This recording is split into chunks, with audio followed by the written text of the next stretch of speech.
Yeah, it's whatever. Yeah. Uh,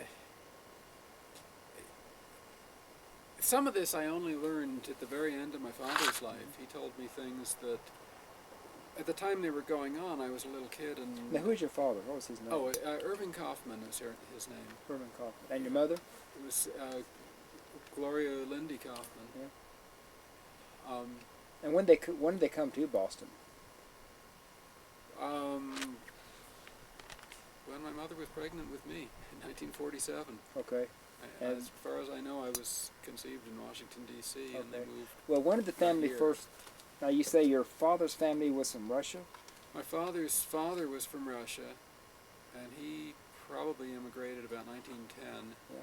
And my father's mother was from Poland, and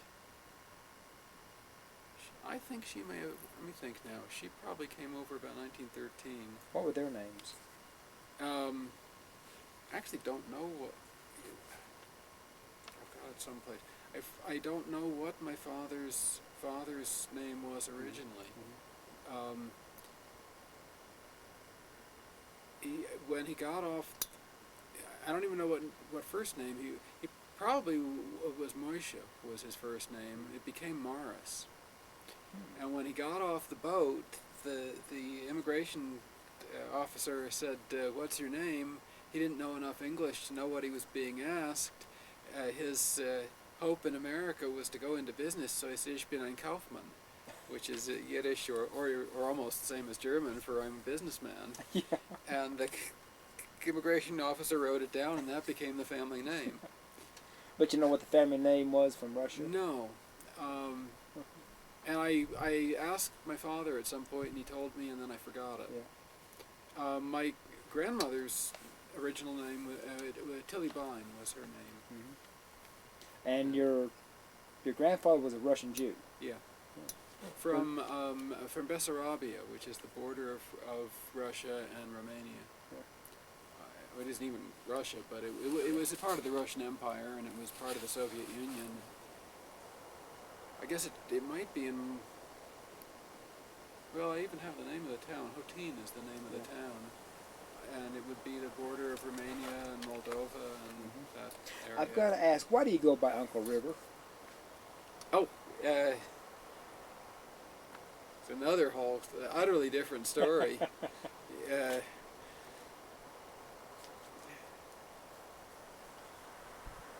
How long to tell this story? I wrote an epic poem called The Cosmic Cycle, which is a version of the Cosmic Cycle myth. It was the sort of central feature of my, what they called senior study as an undergraduate at Goddard College in 1970. And I did a reading of it that summer at my Union Graduate School colloquium, and Dave Hilligoss, who I was just talking about, who was a graduate student with me, asked me for a copy of it. And I gave him a copy, or actually I mailed him a copy after I got back. Didn't hear anything from him, and the following winter, beginning of 1971, I decided to get out of the house in Vermont where the bottle of wine froze solid in the same room with the stove and was still that way a month later, and took off cross-country looking to meet people that might be helpful in my graduate studies. Mm-hmm. And I got to your corner of Kansas, right there at the border of Kansas, Oklahoma, and Missouri. Stopped in a cafe for hot chocolate and overheard a trucker coming the other way saying that there was a blizzard and all the roads in western and central Oklahoma were closed and it was headed our way. I thought I better get to somebody I know so I could stop someplace while this storm goes by. The only person I knew in 1,000 miles was David Hilligoss. So we drove down Route 10, I think it is, to Tahlequah. It was beautiful country, which I didn't know existed. Got to Tahlequah, went to a payphone, called David, and said, did he want company? And he did, and much to my amazement, he had been using the Cosmic Cycle as teaching material at Northeastern in Tahlequah, and had a whole circle of fans for me and the Cosmic Cycle. And we hadn't had a word of contact since I sent it to him the previous summer. And he, in the meantime, was in a war with the administration there. Um, he was kind of the faculty advisor to the whole alternative movement, especially among the students at Northeastern in that time, 1970 to 71. And the university administration wanted to fire him, and they had told him that his contract would not be renewed, and he said, well, you can't do that, I have tenure. And when you sent me my last contract, you said right in the letter that accompanied it, please refer to page so-and-so of the faculty handbook, which says if you get a contract for your 4th year, you have tenure.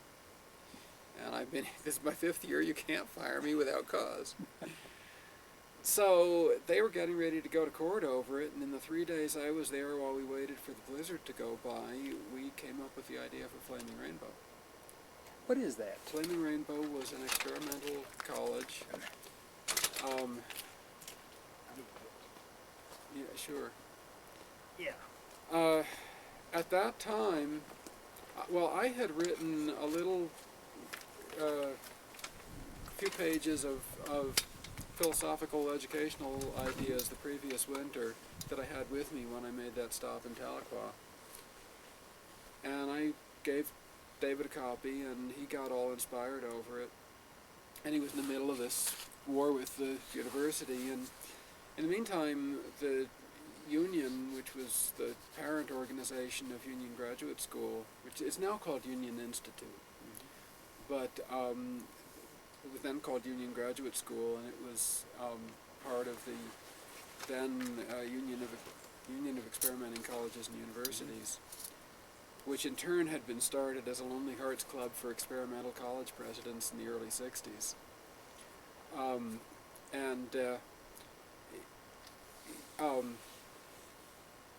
The Union at that point was wanting to start an undergraduate program.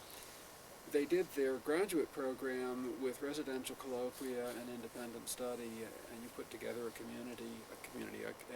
committee of a core faculty member and whoever else was suitable. With the undergraduate program, they believed they needed centers to have it a little more focused guidance for students. So they had all these centers they were going to have, and we noted that all of them were either in cities or associated with already existing experimental colleges. And we said, well, how about doing one in the Tahlequah area, which is a type of community that wasn't being served, and as well as the fact that half the population's Indians. And they went for it, to have one of their experimental college centers in Tahlequah to serve a different kind of population than they otherwise were. And so we started Flaming Rainbow in 1971, and because what had happened was David's war with the university there, and he went down the street and started his own college, was why he got into the war he did with the Oklahoma State Regents for Higher Education. Which is part of the two parts of why I became Uncle River. They both have to do with that. So the Cosmic Cycle that I had written was really what the group came together around, that were David's, I don't know what, followers or advisees or whatever, that became the initial student base for Flaming Rainbow. And there was one person in that group who was really in an in-between situation. She really had the knowledge and experience to be faculty, but she didn't have the credentials. And that's a woman named Kathleen Casson. And so she was an intern with Flaming Rainbow that first year and earned one of its first degrees. And she's the one who's now the director of teacher training at Goddard, which I had just graduated from at the time I came to Oklahoma. And she's also how I got to Paradise Valley. She introduced me to Betty and Howard in 1972, and then she and her then husband, Earl Hatley, moved to Paradise Valley. Where's Paradise Valley? Paradise Valley is just north of the Cimarron River, about halfway between Guthrie and Stillwater. Oh, okay, okay. And it's where I met Steve. Yeah.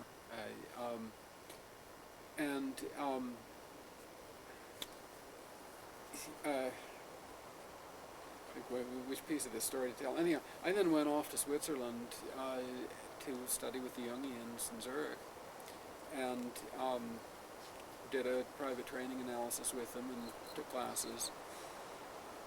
And I wrote some stories while I was over there and signed them Uncle River and mailed them to Kathleen. And next time I visited in 1975, which was the first time I visited Paradise Valley, she'd passed them around, and everybody that she'd shown them to knew me as Uncle River the writer. And the Uncle River comes from the opening and closing image in the Cosmic Cycle, which begins with the image of a river, which in turn comes from dreams I had when I was trying to figure out what to write in 1969. So she and Earl started a little small press publication called The Wellspring in 1976 and published me as Uncle River. And I just sort of stuck with it as my pen name to the point that it now has had some professional publication. Yeah. But the other part of what happened was when I finished my work as an analyst under supervision, I moved from Massachusetts. I'd studied with the Jungians in Switzerland, and then when I got ready to... Now, who are they? Oh, that's the people who, the school of psychology that derives from C.G. Jung. And C.G. Jung was one of the early analytic psychologists, was a major collaborator with Freud for a while in the early years of the 20th century, and then they had a breakup and went separate ways. And Jung was in Zurich, Switzerland, and that's where his school of psychology has been based ever since.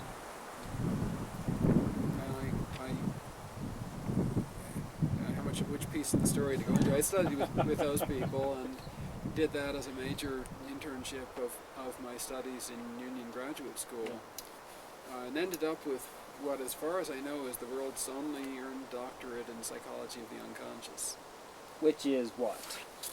The reason I called it that, I made up that name. The reason why I did was at the time I was completing my degree, I was back in the United States, because I came back at the point I was ready, it was Blue Beetle, the point I was ready to work under supervision, and I came back to the United States and got some other analysts to be my supervisors, who were actually, well, they weren't as good as the ones I studied with in Switzerland, but I did do that.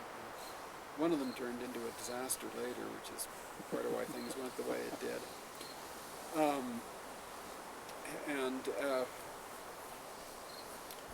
I was in Massachusetts, and while I was there, Massachusetts passed a psychology licensing law.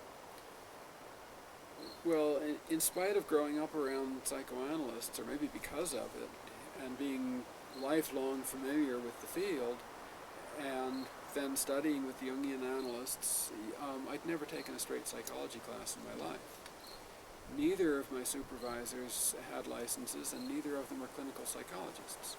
They were both ministers who essentially outgrew the original version of their calling and went into analysis sort of in mid-career because they needed a new take on what had drawn them in the first place. And I decided that I couldn't call what I was doing psychology. Now, another thing happened. I got invited to do a lecture, I guess this one was, at the University of Massachusetts while I was there for the graduate students in clinical psychology. And I did my lecture, and I was so early in my own work that I was using some of my own dreams because I didn't have enough examples from cases yet. and I was talking about the content of the human psyche. And after the lecture, 6 of these students came up to me and said I was the first person who had ever talked to them about the content of the human psyche. They were at about the same place in their own education I was, nearing the completion of a doctorate.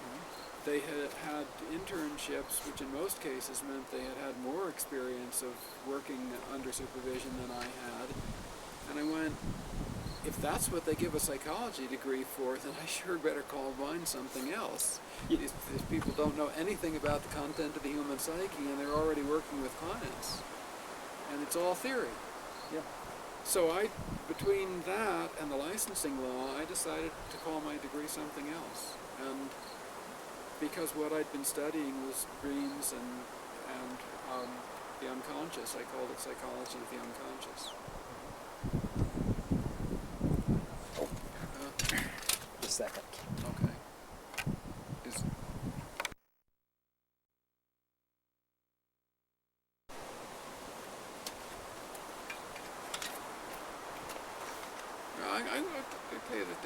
This story is going all over the place, but I'm going to take.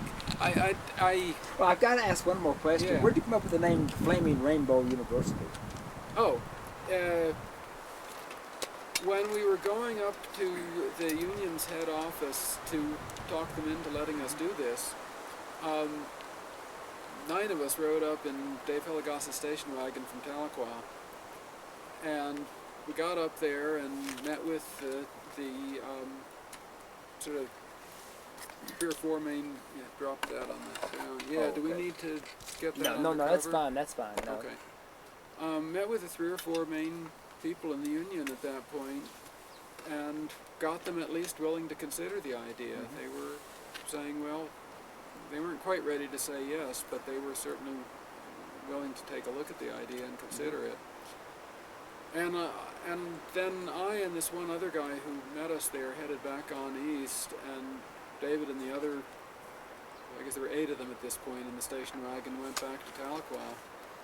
And at some point on the ride back, everybody was asleep except David and this one man, Bill Tomasic. And they got talking about Black Elk and Black Elk's vision of the Flaming Rainbow teepee. Was you familiar with them? The book's No. Black Elk Speaks. It's out of the experiences of I've heard of them. I'm not familiar Oh, with okay. it. yeah, it's a Lakota holy man. Yeah. And he had a vision of the Flaming Rainbow teepee, and that's where they came up with the name. Yeah. It was in the middle of the night on the way back to Tahlequah, and that's what they named it. Yeah. It's raining. Yeah, it's raining. Should we move inside? Yeah. Okay. Now let's want to sit on it. Oh, that's okay. Yeah, I'll just down. Yeah. And, So, actually, what did the Flaming Rainbow do? Was it a university or? well, yeah, it was an experimental college. It eventually became an independent university accredited in Oklahoma and accredited by North Central Accrediting Association. It started off to be an experimental college, figure out what to do with these alienated people in the early 70s. But what happened was when I went back to Switzerland and to study with the Jungians, and David stayed as the director, and then he got the offer to create a program at Sangamon State University in Illinois, and by then he had a successor ready, a man named Henry Chitty, who I think was Cherokee, I'm not sure. And so Henry became the director, and then within about a year he died of cancer. And the person who succeeded him had originally come there as a maker. Oh boy. Well, your hat's blowing away and several other things. Oh. Okay. Yeah, I saw some piece of paper take off.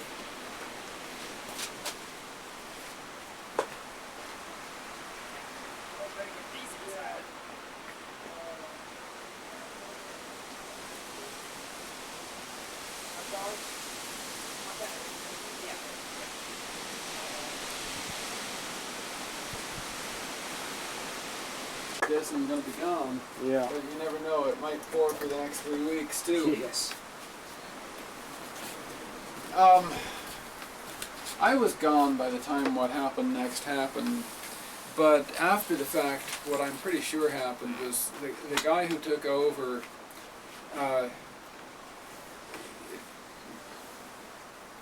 turned it into what verged on a scam to milk money out of the mostly the BIA, and it had faculty who were trying, but it had a director that mostly just was interested in getting Indians money for their education, and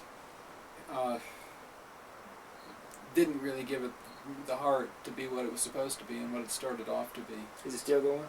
No, he finally left, and the faculty and the board were trying to make it really serve the purpose it was supposed to. Yeah. And then it finally went broke. It lasted 20 years though. Part of what turned it around was Wilma Menkiller's sister went there and got mad at the way that she was being taken for her education money, and so Wilma was chief of the Cherokee tribe at the time, and also she was friends with David, who was he was in Illinois and out of there, but they got in contact, and he more or less gave her the moral support of what Flaming Rainbow was supposed to be, and it actually had a board who meant well, and were just a little too isolated to know what to do about it. And then that guy finally left, and they made a serious attempt to revive it, which made it educationally more serving the constituency that it really had. It was a little bit more than half Indians and most of the rest white by the end of what I know, which was I made one visit back there in 1989, and its headquarters were in Stillwell by then. So it's gone now. It's gone now. Yeah, it lasted just almost exactly 20 years and went broke around 1991. Now the Vietnamese in Boston. Viennese, not Vietnamese. I'm sorry, That's the yeah. Vietnamese. Yeah. The ones from Vienna. Right, the ones from Vienna. I don't that know where were escaping Hitler. Yeah. Tell me about them. Well, they mostly were the circle around Freud, including Freud's granddaughter, Sophie. And I don't know what percentage of Freud's circle landed in Boston, but a group of them did, including several of the early psychoanalysts. And one of them became my father's teacher. Edward Hitchman is his name. And he had been a close personal friend of Freud's as well as a pupil. And he was married to a Vienna opera singer, Hedwig Hitchman, who was 20 years younger than him and was the original prima donna. And I remember her much better than I do him because she was 20 years younger and lived longer. And so I remember her at about 80 when she would be driving around Boston doing terrifying things and making it worse by telling you why it was all right for her to drive in front of 5 lanes of Boston traffic. Oh my God. But my father and mother actually both went through analysis with Dr. Hitchman. At the time of my birth was when they were doing it. And my father trained as a psychoanalyst. He went to medical school and was a psychiatrist and as a psychoanalyst. And the Boston Psychoanalytic Institute, the two groups of people who were there really were sort of Boston upper class people who looked down their noses at my father for being a child of poor immigrants. And the Viennese, who really is who sponsored him. And Dr. Hitchman was his teacher, and Dr. Ronk was his first real professional boss. And Mrs. Ronk is what we called her. I don't remember her too well. She was another prima donna. But she was the director of the James Jackson Putnam Children's Center and one of the leaders of the psychoanalytic community in Boston at that time. And I don't know quite why, but as a small child I remember we would go over there on Christmas Day, and she would have this little, I don't even remember if it was a real tree or not, but it was a little Christmas tree on a table, and it would all be very formal, and she was sort of terrifying. And that's my main memory of Mrs. Ronk. But she really was my father's sponsor, got him his professional start. And she also was Marta's boss, and Marta is the one who I was talking about earlier, who's my oldest friend. Marta was sort of peripheral to the psychoanalytic community in Vienna. She was from Vienna. And some of this I didn't learn until the very last few years. She's my oldest friend and the one who I stayed in touch with the longest. And it's still around. It is, last I knew, which is only months ago, was fading severely at 92. But her family were business people in Vienna, and she, as a young woman, found her way to the cultural and arts community of Vienna, which she loved at the time. It was real interesting. She told me some of this only at 90. And at 90, you go back, and she remembered her pleasure in the arts community of Vienna of her youth, which would be probably late 1920s. And she was married to a young physician. I don't know what connection, if any, he had to Freud. And they had a baby when the Anschluss happened, when Hitler's Germany annexed Austria. And they escaped, got out of there. And they were Jewish. I'm not sure if all of that group were Jews or not. Hitler hated Freud as well as hating Jews. Many of the Viennese early analysts were Jews, especially the Viennese. But a couple of the people that I knew, I don't know whether they were Jewish or not. Mrs. Ronk had a Christmas tree. We had a Christmas tree too, so I don't know. My best friend's family were actually the only people I knew who practiced any religion, and they were practicing Quakers. But I kind of think they were Jewish in Vienna, and I'm not exactly sure when or why they became Quakers. But I'm not sure about that. But anyhow, Marta and her husband and baby got out of Vienna and eventually made their way to the United States. And then the Americans wouldn't recognize his credentials as a physician, so he took whatever menial job he could get and died tragically in an elevator accident. And she was then left with the toddler, and eventually got a job as a social worker with Mrs. Ronk at the Children's Center, where she worked for probably 30 or 40 years.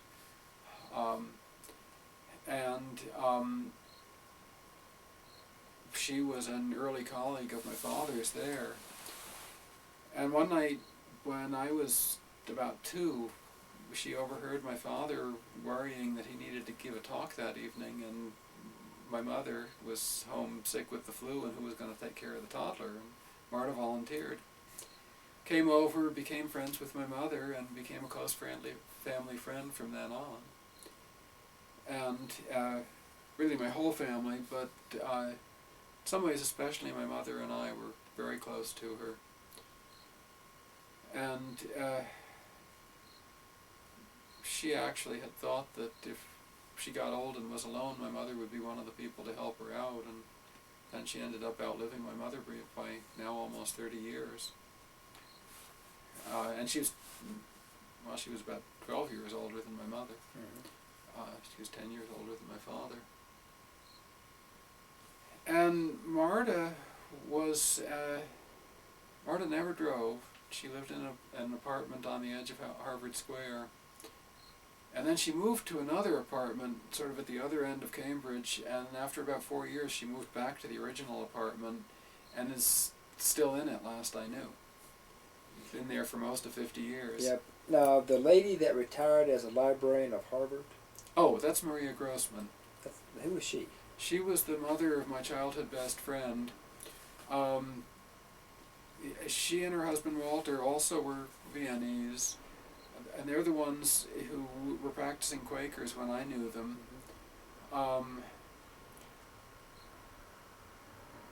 I don't. They weren't analysts, but I think they must have known the same intellectual circle in Vienna. Maria, as a teenager, was the champion figure skater of Austria, and taught me to skate as a kid. And she was a very large woman and absolutely graceful on ice. And she was a librarian at Harvard. She worked at the Widener Library when I was a kid, and eventually became the head librarian of the Harvard Divinity School. And Walter was a librarian too. He worked at Harvard when I was a kid, and then was hired to be the sort of founding librarian of the University of Massachusetts Boston campus when they opened their new campus in Boston. I'm not sure what to say about them. Did they say they had any trouble getting out of Austria when they fled? They never told me the story. They didn't. And it's a shame that I never thought to ask later. One of the things that I think the older generation very adamantly did, and this was not just the ones who fled Hitler, it was also true of the earlier generations in my own family who had immigrated mostly from Russia or Poland. They didn't talk about where they came from. And it was almost like America is the land of opportunity, and especially after Hitler, evil died with Hitler and you shouldn't have to know these things. And when I was a kid, they didn't talk about it. And some of the stories that I just told, I didn't learn until the last 10 years. One of the ones I didn't learn until the last 2 years was that Marta's mother died at Auschwitz. Here, I've known her for 50 years, and she didn't tell me that until she was 90 years old. And her father had died very young of a heart attack, but her mother was still there and didn't get out and died in Auschwitz. I have to ask another question. You told a story about this young black man that went to Juilliard. Oh, yeah. And the Dodge. That's a separate story. Okay, okay. Tell me the On story. both? Yes.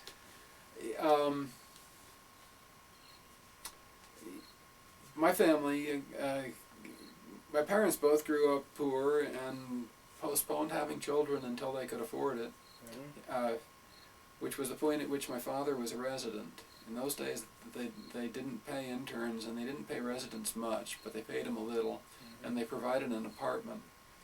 And that's why my parents had me, was that my father was starting to make a living at his work, and my mother could quit hers. She was teaching elementary school music classes. And my first home was the Taunton State Mental Hospital, where my father did his psychiatric residency. Well, after a while, his working as a psychoanalyst, we were pretty well off. And by the time I was an older kid, and we had my sister and brothers eventually, we had a black maid by the name of Ossie McLean. And she had had no opportunities in life, which is why she was working as a maid.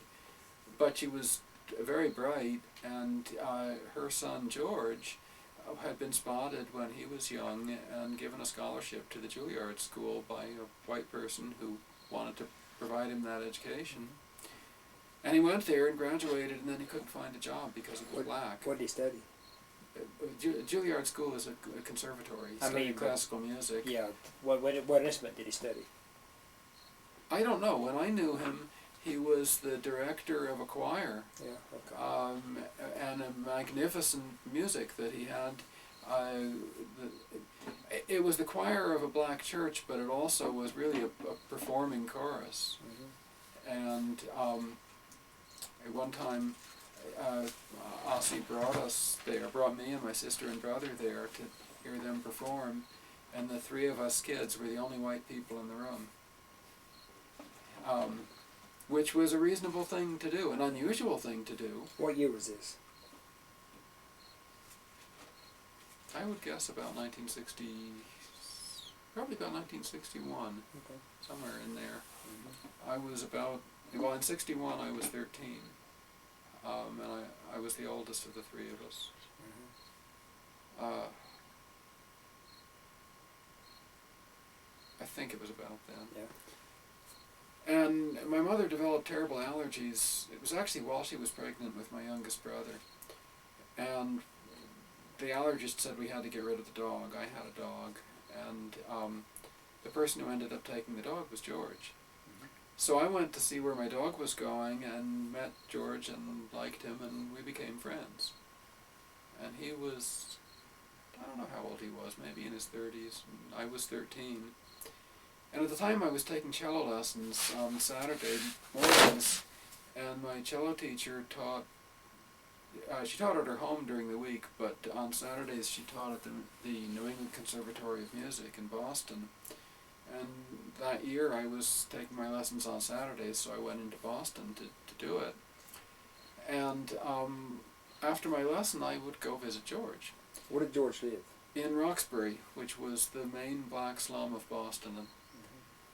And the New England Conservatory is just down the block from Symphony Hall on Columbus Avenue, I think, which is really the edge of Roxbury. So I was on the edge of that neighborhood, which was the main poor black neighborhood of Boston. Didn't call it the ghetto then, they called it the slum. So after my cello lesson, I would go over to visit George. And I'd take my cello with me because I had it with me. And I'd walk about 8 or 10 blocks through the middle of Roxbury on a Saturday afternoon as a geeky white kid from the suburbs with a cello, and go visit George for a couple of hours. And then I would get on the bus and go take the bus to where I transferred to the bus to go home. And it was a perfectly reasonable thing to do. Nobody ever bothered me in any way, and I had a nice visit with George every so often on a Saturday that year. That was 1961. Well, you live in, is it this Upper Blue? Yeah, this is the Blue River Canyon. Yeah. Why'd you move here? I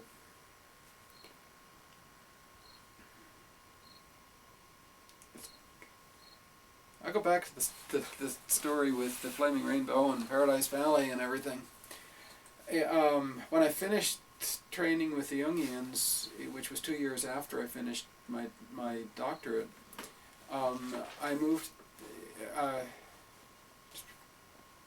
Trying to think what to include and what to, I'll just ramble on. Yeah. I moved to Paradise Valley, Oklahoma, following dreams that rather emphatically urged me to do so. And I thought I was going to try to set myself up as an analyst in Oklahoma, which may have been a foolish idea anyhow. I'm not sure that the constituency was there, especially since if I'd been in Oklahoma City or Tulsa or Norman, it might have been more reasonable. But I was out in the country 20 miles from Stillwater, and I don't know, it might have worked. But what actually happened was I got there and started looking around to try to find a job or to get my name known or get started as an analyst, or I didn't know quite what. And at some point along the line, somebody, I think in an employment agency, but I forget exactly who it was, said my degree wasn't real. I said, what are you talking about? have a degree and it's a legitimate university? He said, no, it's not in the list of places that are real. And I started checking into what's going on here.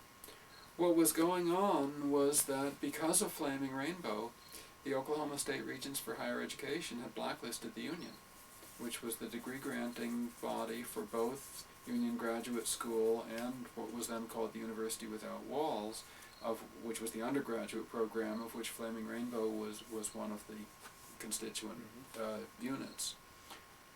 Well, it's illegal. You can't blacklist a legal degree. And within about a year, it was all straightened out, and there was somebody with a degree from Union on faculty at OU. But right then, when I was trying to get started, my degree was not legally recognized in Oklahoma. And I was partially responsible for it, but I didn't know it. I didn't know they had responded to their anger at Flaming Rainbow in that way. The other part of the story that happened at the same time, when I was back in Massachusetts, I had given another seminar at the University of Massachusetts, and this couple came to it. It's not the same one with the graduate students. This was a different one a couple of years later. This couple came to it. Oh, and in the meantime, I had found that the local therapists all treated me as competition, and some of the local ministers actually were more interesting and more talking about the same thing I was. And I had gotten an office in the Episcopal Church in Amherst, where the rector, Jim Clark, had become a friend of mine and very supportive in getting me going in my work. So I had gotten on very friendly terms with some of the ministers and some of the church-related people, and this couple came to my seminar at the University of Massachusetts, and they came up to me afterwards and said they had a little Eastern Orthodox Christian seminary in the hills just north of there, and would I be interested in coming up and seeing what they were doing? And I did. I went up and visited them, and they were Barbara and Paul Zelli. And what they were doing, and they were legitimately seriously trying to do it. I didn't learn some of the other complications till later, because they were for real, was they had this little Eastern Orthodox church. Well, because of the way that Christianity developed in the Old World, the Roman Catholic Church was centralized until it broke up with Protestantism, but the Eastern churches had been established as national churches, and it was decentralized. And when Eastern European Christians came to America, they had all their ethnic churches separate from each other, and someone had come up with the idea of why not have an Eastern Orthodox Christian church that was not associated with any ethnic group to present Eastern Orthodox Christianity in America. And that's what these people were doing. And I thought it was an interesting idea, and they were nice people, and they asked me if I'd become associated with their seminary, and I did. And we built a little cabin slightly bigger than this in the woods in Leverett, Massachusetts, which is 12 by 12 feet. Yes. Yeah. 12 by 12 with a pyramid roof. And that's what I lived in my last year in Massachusetts, just before I moved to Paradise Valley. Mm-hmm. Well, in the meantime, I had gotten baptized in the Episcopal Church, where I had become friendly and part of the group there and was teaching a class for them. And I was having dreams about being a priest. And the bishop of the Eastern Orthodox Church was John Adair, who was the father of Barbara Zelli. And he came up to visit, and he said that Barbara and Paul had told him about my dreams about being a priest, and after meeting me, he believed I was a priest, and if I wanted, he would ordain me. And he wanted to come to me for analysis, and he was going to come to me in Massachusetts, but when I moved to Oklahoma, he came to me there. And that's how John Adair got to Paradise Valley. Was he came to see me for analysis and ended up buying the land next to Betty and Howard and moving there. And when I left Massachusetts, Barbara and Paul, who had been coming to me for analysis, wanted to continue, and I referred them to one of my supervisors. And that particular supervisor also had been on my doctoral committee. He actually didn't have a doctorate himself, but he was a practicing analyst, and I had him as one of the adjunct faculty on my committee. And shortly after I moved to Oklahoma and Barbara and Paul started going to him, he used his position as an analyst to more or less forcibly seduce Paul's Ellie into having sex with him, which Paul didn't want. And Barbara flipped out. And I told them at that point if they wanted to bring charges of malpractice against him, I would certainly support them. But I hope they didn't feel they needed to. I really didn't want that kind of public scandal, and they never did. But it was rather horrendous. And between that and what had happened with the Oklahoma State Regents for Higher Education, I felt like these credentials I've just spent 20 years earning aren't worth anything. My degree's not recognized, and my supervisor is grossly abusive, and I wasn't getting anywhere establishing a practice as an analyst anyhow, and I just kind of gave up on it. Well, that was the same time when Kathy and Earl, who were also known as Coyote and Ananda at that time, were publishing The Wellspring and publishing me as Uncle River. And I was getting very positive response to my persona as Uncle River, the writer and a dream analyst, but not as a Jungian analyst with a PhD, just as this sort of hippie mystic in the woods. And that's how I turned into Uncle River. Was my original persona that went with what I was doing of being Dr. Stephen Kaufman blew all to hell just about the time I'd gotten some credentials. And this other oddball one of the hermit monk writer acquired a life of its own, and some people who treated me very well and appreciated what I was doing and published some of my writing in Paradise Valley and to some extent Stillwater, Oklahoma.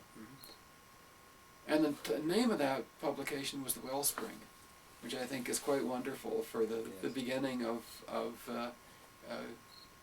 what sort of has turned out to be my life. Is it still being published? No, it was only published for a couple of years. So when did you come to Arizona? Well, while I was still in Massachusetts, I decided to find the least populous place in the country with a nice climate. And I got out my little atlas I'd had since 5th grade and started looking through different areas for climate information, temperature and rainfall and vegetation type. When I found a likely area, I started looking up counties with population. And when I found a likely looking county, I checked all the surrounding counties. And the answer I came up with of the least populous place in the country with a nice climate is Catron County, New Mexico, which is just 2 miles east of here. Catron County, interestingly, is just about the same land area as Massachusetts, which is the state I grew up in, and has a smaller population than the student body of the high school I graduated from. In 1970, well, actually, the first contact I ever had, really, with Catron County was Steve, when he came back with his pictures. This is Steve Sinar. Steve Sinar, yeah. with his pictures of his summer here with the Forest Service. He showed me pictures of Catron County, and that's the first I ever physically saw of it. But I also met this character that I was talking about earlier, Freedom, who had been bright, capable, very young runaway from Georgia who got recruited into the Phoenix program in Vietnam and came back acting like he was in a survival situation all the time. And he was a good friend, but a problem for everyone. He'd give you the shirt off his back, but he'd also take the shirt off your back if he felt like he needed it. Just didn't distinguish. But he said he lived in Catron County, and come visit him there, and gave me very vague directions of how to do it. And one night in 1977, when I was in Paradise Valley, I had a dream which said in so many words, "It is urgent for you to go to Freedom's Place in Catron County." And I told several people that dream.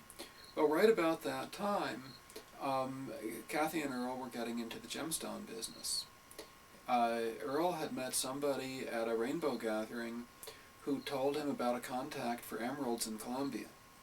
And he took all their money and all the money that he could get friends to loan him and flew to Colombia, and miraculously it was real. He didn't get robbed and murdered. It was this real emerald person who taught him how to buy emeralds, sold him a bunch of emeralds at a very good price, and just sort of took him under his wing and taught him the gemstone business. And Earl came back with $20,000 worth of emeralds in his pocket, arrived in Miami with not a dime for a phone call. Had to hitchhike back to Oklahoma with $20,000 worth of emeralds, and got started in the gemstone business, which made their living for the next 10 years. So he was ready to go back to Colombia on a second trip to buy more emeralds, and they were going to move to Denver to further their business. And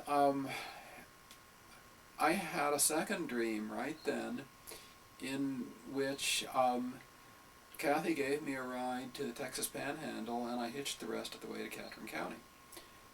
Well, I had told them the first dream that it was urgent for me to go to Catron County, but I had not told anybody the second dream when Earl came up to me and said they need to move to Denver and he needs to go back to Colombia, and he knew I wanted to go to New Mexico, and if I would help Kathy and the kids move to Denver, she could give me a ride to southern Colorado, and that would get me closer to where I was going, and I could hitch the rest of the way.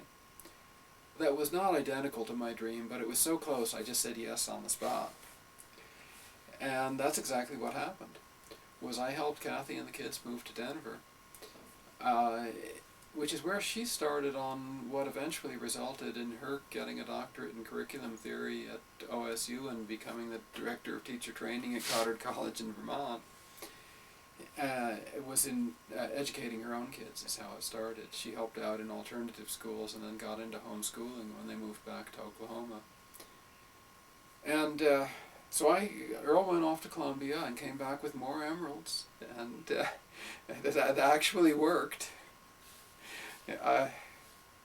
And Kathy drove me down to southern Colorado and brought me to some friends in what eventually turned out to be a place where I lived for 3 summers this was 77, and the summers of 79, 80, and 81, I lived in this cabin in southern Colorado that she brought me to then. And this friend of hers drove me across the mountains and dropped me off on whatever the highway is that runs through southern Colorado over La Vida Pass. And I forget the name of it.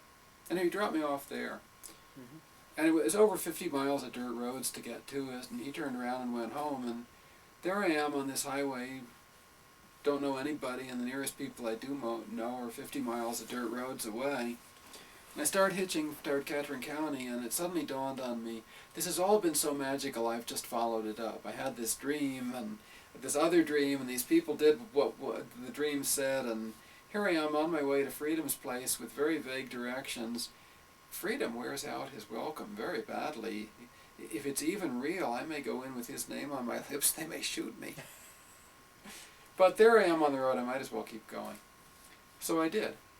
And I got a ride, and then they dropped me off, and I got another ride, and it was this woman with a kid, and she was going to go stay with a friend of hers in Taos, and then continue to Santa Fe, and said it was getting dark. If I wanted, I could just come and sleep with their friend's place in Taos, and ride on to Santa Fe with her in the morning. And I said, well, sure, thanks.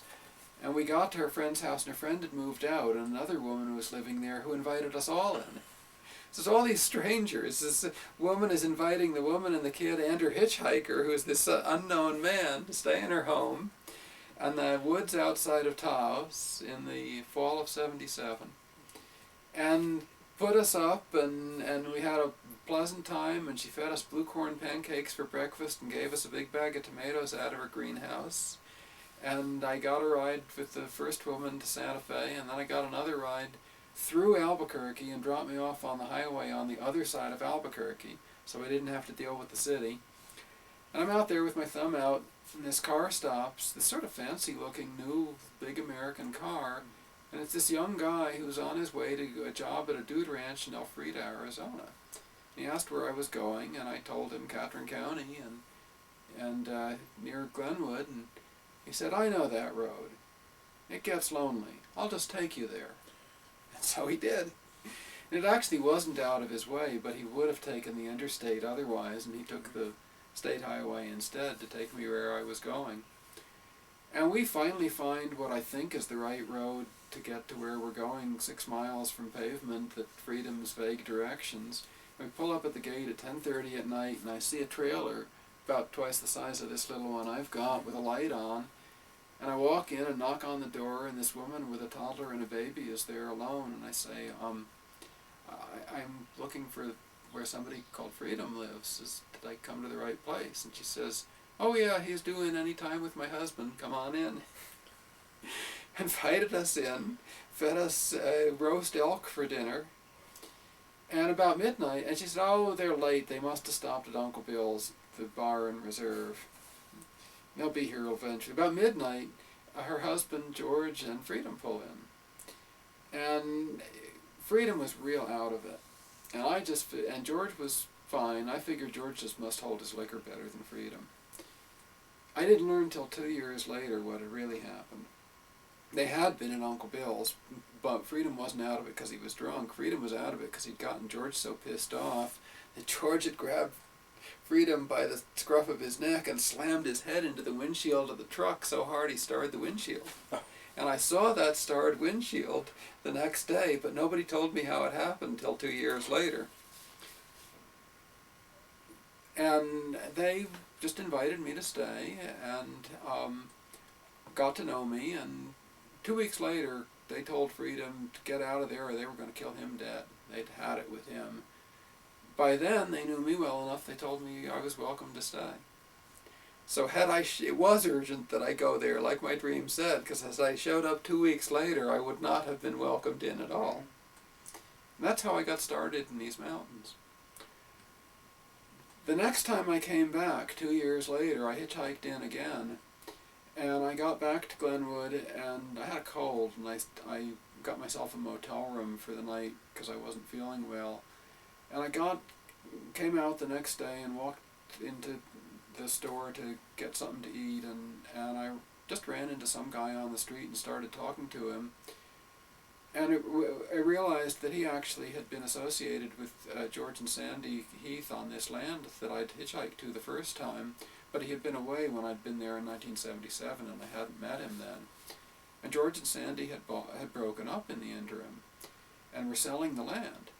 And he was actually there with Sandy, the woman with the babies that met me at the door at 10:30 at night. And George was coming to meet them at the real estate office to pass the papers on the land which they were selling. The people they were selling it to was a couple from California named Steve and Barbara Rothman. Steve used to work for an Air Force think tank in California.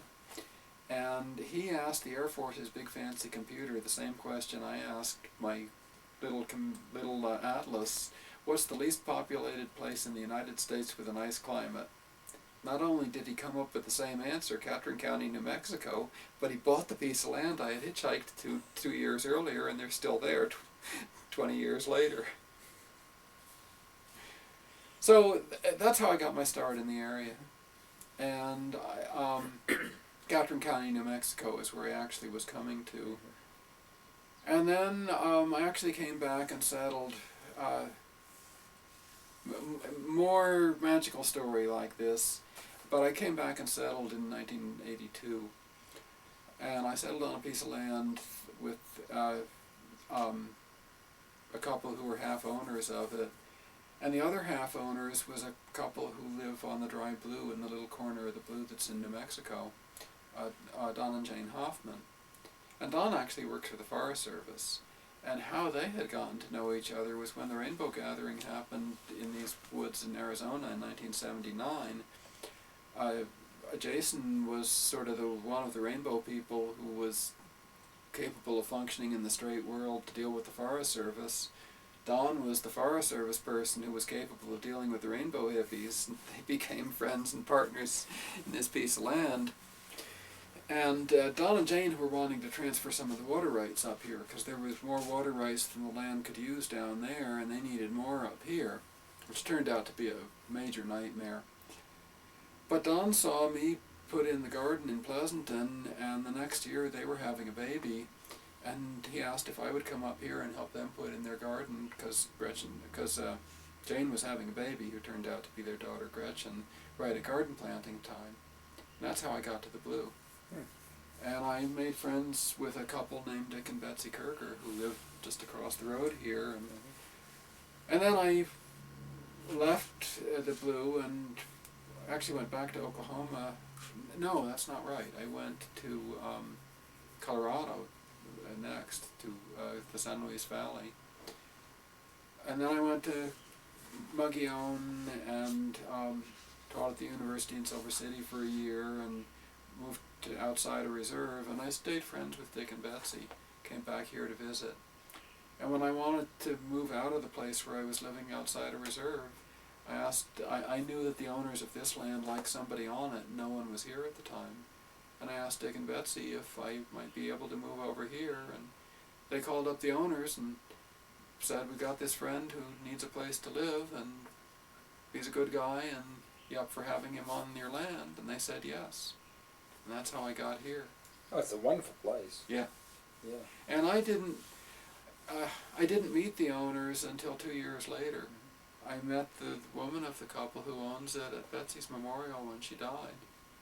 And I met, Chip and Karen is their name. And I met Karen at Betsy's memorial, and I didn't meet Chip until they came back for Thanksgiving that fall. And they've only been back once since. They were here for New Year's Eve to celebrate the millennium. I have one more quick question I want to ask sure. you.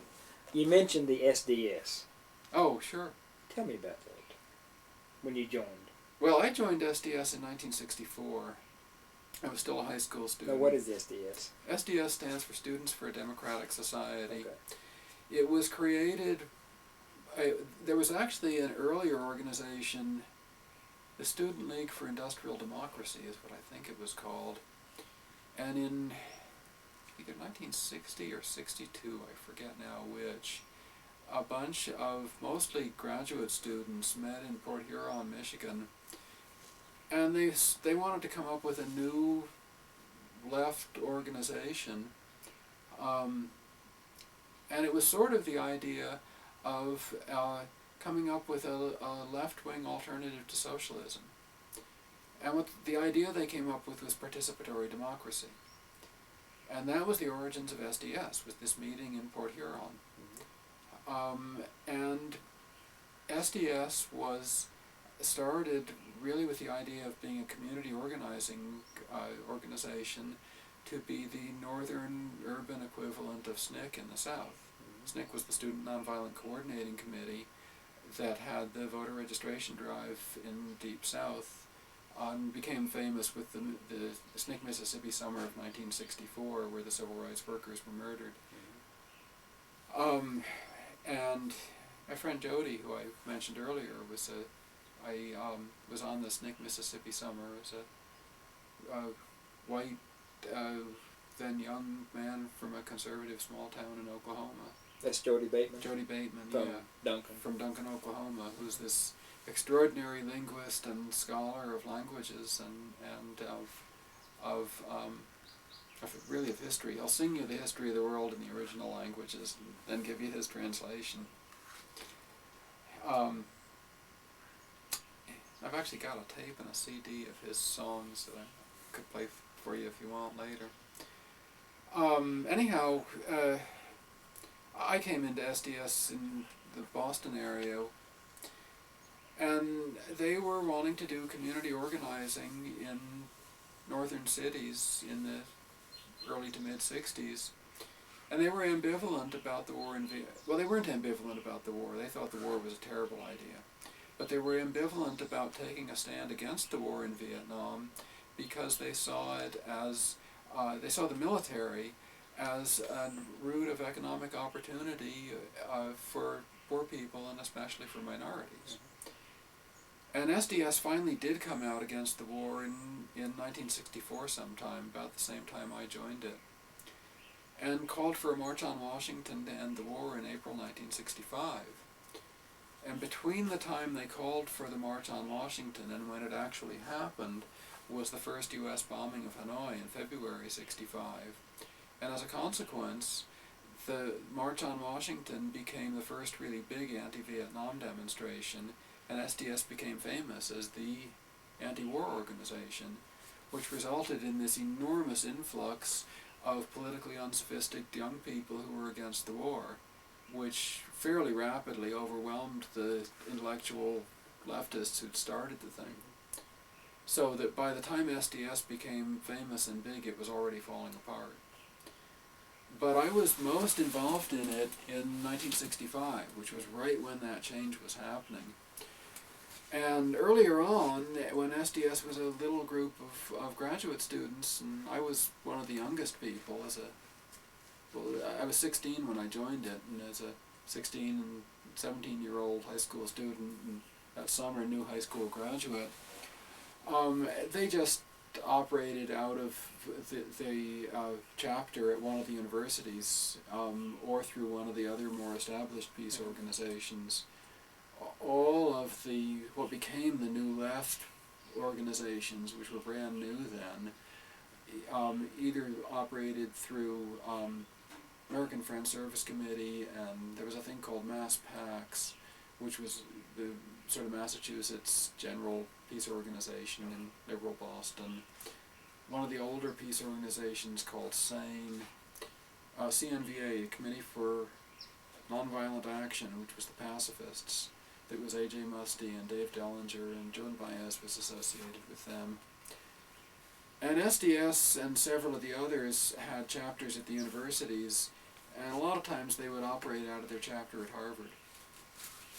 Well, when they started getting big, they decided they needed their own office. And that summer, they decided to create a New England regional office. And I helped them do that. And they got a couple of apartments in Roxbury. I forget what those apartments actually were. They may have been the New England regional office. They also had an apartment in the poor black neighborhood of Cambridge, and I forget which was what. And there's two things. One's the incident with the car, and the other is the talk about how the leftists of the time were not what is now associated with creating the liberal bureaucracy. I was sitting in that department in Cambridge, I think, with my then elders, who were people about 23 years old, and I was 17, so they were much older and more mature than I was. And they were talking about how Lyndon Johnson's Great Society program was a bad thing. That it was going to co-opt the movement for social change by buying people off and turning them into bureaucrats, and basically defuse the movement for social change, and they were opposed to it. And at least to the degree that those people were representative, the New Left is not responsible for the social program bureaucracy that has come out of the Johnson administration. I have my own notion of what that was really all about. Right. That it was neither what the New Left saw it as was an attempt to defuse the movement for social change. I think at that time, in mid-1965, they saw themselves as more important than Johnson saw them as. He hated them, but he really wasn't paying that much attention to them. And I also don't think it was what the current conservative paranoid fantasy is. It was not an attempt to turn us all into slaves to the bureaucracy and tax us to death, although it's done a little of that. I think what it was when Johnson supported the civil rights movement, he sacrificed his Texas constituency, and he was basically buying himself a national constituency by turning Kennedy's ideals into a government program. And the liberal, in the sense that the word liberal meant then, ideals of opening up America to all Americans, and making the opportunity broad-based, which Kennedy had presented as an ideal for the country. Johnson turned into a government program, and I think that's what he was doing. Was buying himself a national constituency when he sacrificed his Texas base. I think he was enough of a megalomaniac that his own power and how to maintain it was his main preoccupation, and that neither the left-wing paranoid notion at the time nor the right-wing paranoid notion are what he was trying to do, although he in fact accomplished both of those things. He did defuse the movement for social change by buying off a lot of it, and he did create an expensive and cumbersome government bureaucracy. But I think his intent was his own power. Anyhow, the other story is about the car. My parents had two cars, and my father was willing to drive either of them, and my mother hated my father's car because it had manual steering, and she said it drove like a truck. So when they didn't need one of the cars, they would go, when they went someplace together and only needed one car, they went in my mother's car, and I usually had the use of my father's car if either one was available, and they let me use it whenever they didn't need it. And I would drive my father's turquoise blue 1958 Dodge with push-button transmission and tail fins into Roxbury. And it was not an expensive car, but it was a pretty flashy one. And I'd park and go in and help my SDS friends clean out these apartments to create the New England Regional SDS office. And it was summer, so I'd leave the windows open. And I'd get there whenever I got there, which was usually late morning, and go hang out in the apartment and do whatever we did all day and all evening, and I'd come back out at midnight, get in the car and drive home to the suburbs. And I didn't lock the car, I left the windows open because it was hot. Nobody ever bothered the car, and nobody ever bothered me in all that time in the black slum of Boston. And once again, a white kid from the suburbs in this rather flashy-looking car with a push-button transmission, which was cool. And that's how things were as late as 1965. By 1967, that would not have been a reasonable thing to do. But as late as 1965, that was how the world was. Jody Bateman. Yeah. Tell me about him. I don't know which part of the story to tell.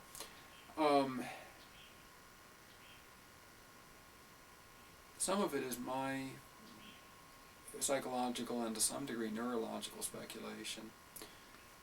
Jody is a brilliant person with an obvious disability, which I actually think is neurological and complicated by psychological factors.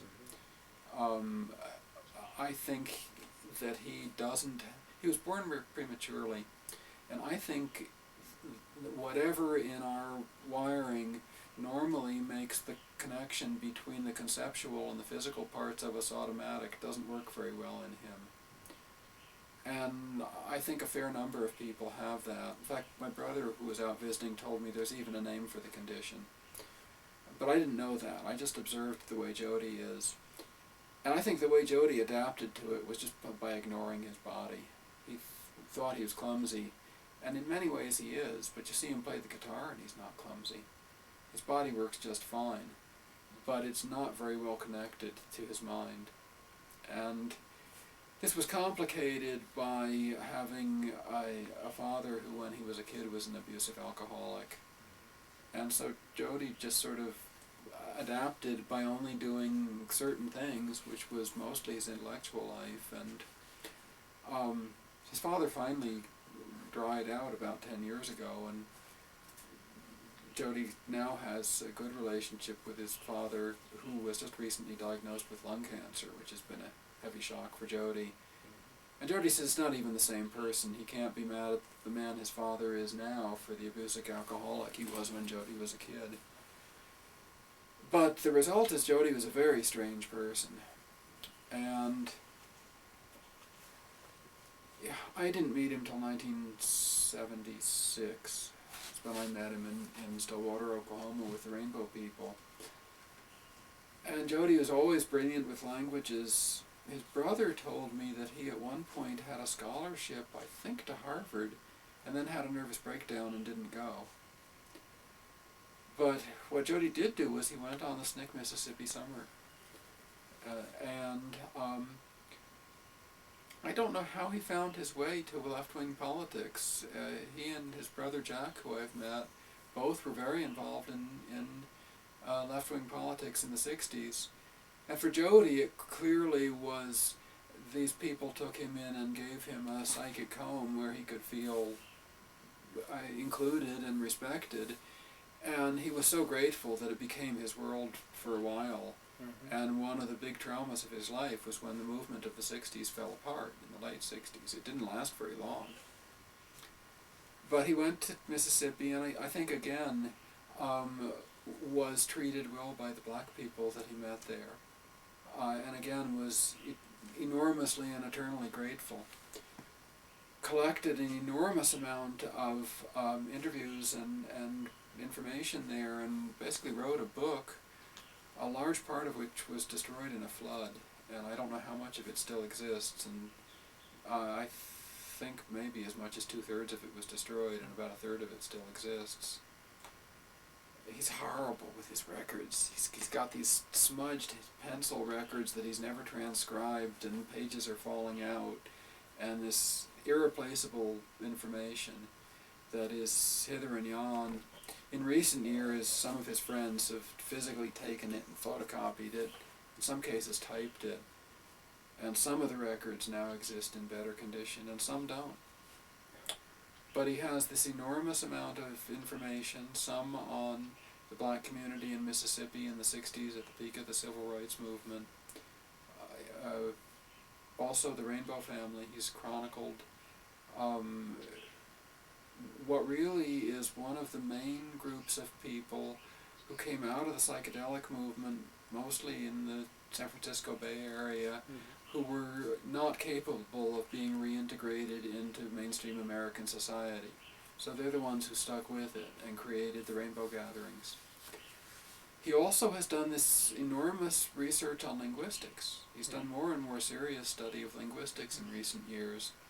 And one of his studies, which I think has been duplicated and gotten to some professional linguists and got Jody some respect in recent years, is a study of the changes in language usage among 3 generations of working class Oklahomans of white, black, and Indian heritage, with the increase in communications and the increase in who has telephones and then television. Mm-hmm. And he did a whole study of language usage that he wrote down by hand, and I don't know how spread around it's gotten, but that's one of the ones that's caught some attention. He lives in Silver City? He lives in Silver City in the derelict shell of a bus in my friend Summer Breeze's backyard that she provided for him when he was basically homeless and camped out under a bush in the wintertime, and she offered him what she had, which was this shell of a bus.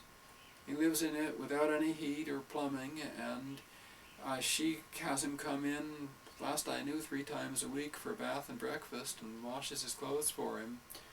But she's now in failing health. She has emphysema and chronic bronchitis and is exhausted all the time, and I don't know how long she's going to be with us. Yeah. But she's still got him in her backyard, providing him with some basic shelter. Mm-hmm. Some other friends of his, Bob Wilson and Lisa Houston, have moved to Silver City from Oklahoma in the last little over a year ago, and they're helping him out too. And it's Summer's hope and mine that they'll look out for him when she can't anymore. That's fascinating. And he's now gotten himself invited to some linguistic conferences. And does he study ancient languages? He knows some ancient languages. Does he know cuneiform? I don't know. He might be able to read it. For all I know, he might have figured out a way to speak it. I don't know. I'm not sure what he knows. Yeah. Hey, this has been fascinating. Yeah. What time is it now? Oh, yeah, time to pick some vegetables before Yeah. it gets dark. I can't see this thing. 7:15. Oh, okay. It's time. And it's Hey. 8:15 in New Mexico. Yes. Well, Steve, thank you. Oh, well, you're welcome. Fascinating. Oh. Yeah.